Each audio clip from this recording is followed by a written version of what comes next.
الله أكبر الله أكبر. أعوذ بالله من الشيطان الرجيم.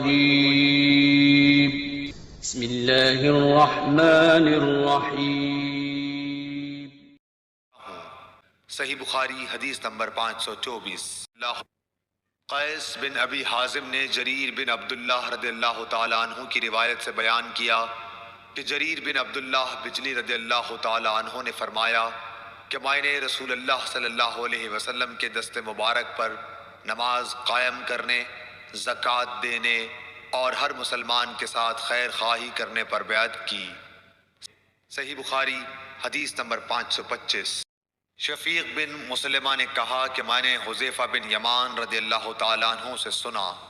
حذیفہ رضی اللہ تعالیٰ عنہ نے فرمایا کہ ہم حضرت عمر رضی اللہ تعالیٰ عنہ کی خدمت میں بیٹھے ہوئے تھے.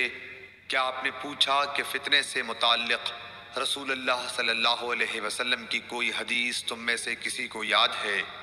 میں بولا میں نے اسے اسی طرح یاد رکھا ہے جیسے حضور صلی اللہ علیہ وسلم نے اس حدیث کو بیان فرمایا تھا. حضرت عمر رضی اللہ تعالیٰ عنہ بولے کہ تم رسول اللہ صلی اللہ علیہ وسلم سے فتن کو معلوم کرنے میں بہت بے باک تھے. میں نے کہا کہ انسان کے گھر والے، مال، اولاد اور پڑوسی سب فتنے کی چیزیں ہیں، اور نماز، روزہ، صدقہ، اچھی بات کے لیے لوگوں کو حکم کرنا اور بری باتوں سے روکنا ان فتنوں کا کفارہ ہیں.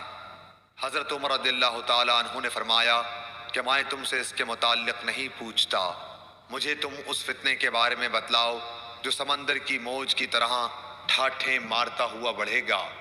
اس پر میں نے کہا کہ یا امیر المومنین، آپ اس سے خوف نہ کھائیے، آپ کے اور فتنے کے درمیان ایک بند دروازہ ہے.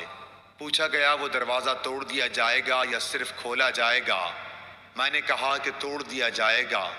حضرت عمر رضی اللہ تعالیٰ عنہ بول اٹھے کہ پھر تو وہ کبھی بند نہیں ہو سکے گا. شفیق نے کہا کہ ہم نے حذیفہ سے پوچھا کیا حضرت عمر رضی اللہ تعالیٰ عنہ اس دروازے کے متعلق کچھ علم رکھتے تھے؟ تو انہوں نے کہا ہاں، بالکل اسی طرح جیسے دن کے بعد رات کے آنے کا. میں نے تم سے ایک ایسی حدیث بیان کی ہے جو قطعاً غلط نہیں ہے. ہمیں اس کے متعلق حذیفہ رضی اللہ تعالیٰ عنہ سے پوچھنے میں ڈر ہوتا تھا کہ دروازے سے کیا مراد ہے، اس لیے ہم نے مسروق سے کہا کہ وہ پوچھیں. انہوں نے دریافت کیا تو آپ نے بتایا کہ وہ دروازہ خود حضرت عمر رضی اللہ تعالیٰ عنہ ہی تھے. صحیح بخاری حدیث نمبر 526. ابن مسعود رضی اللہ تعالیٰ عنہ سے روایت ہے کہ ایک شخص نے کسی غیر عورت کا بوسہ لے لیا اور پھر نبی کریم صلی اللہ علیہ وسلم کی خدمت میں آیا اور آپ کو اس حرکت کی خبر دے دی. اس پر اللہ تعالیٰ نے یہ آیت نازل فرمائی کہ نماز دن کے دونوں حصوں میں قائم کرو اور کچھ رات گئے بھی، اور بلا شبہ نیکیاں برائیوں کو مٹا دیتی ہیں.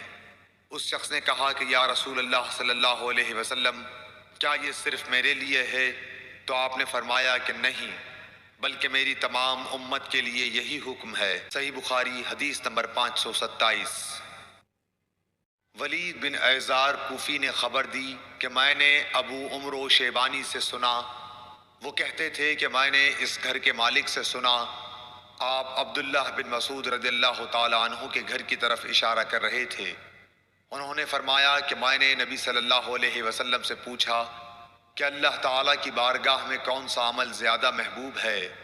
آپ نے فرمایا کہ اپنے وقت پر نماز پڑھنا. پھر پوچھا اس کے بعد؟ فرمایا والدین کے ساتھ نیک معاملہ رکھنا. پوچھا اس کے بعد؟ آپ نے فرمایا کہ اللہ کی راہ میں جہاد کرنا. ابن مسعود نے فرمایا کہ حضرت صلی اللہ علیہ وسلم نے مجھے یہ تفصیل بتائی، اور اگر میں اور سوالات کرتا تو آپ اور زیادہ بھی بتلاتے، لیکن میں نے بطور ادب خاموشی اختیار کی. بخاری حدیث نمبر 528.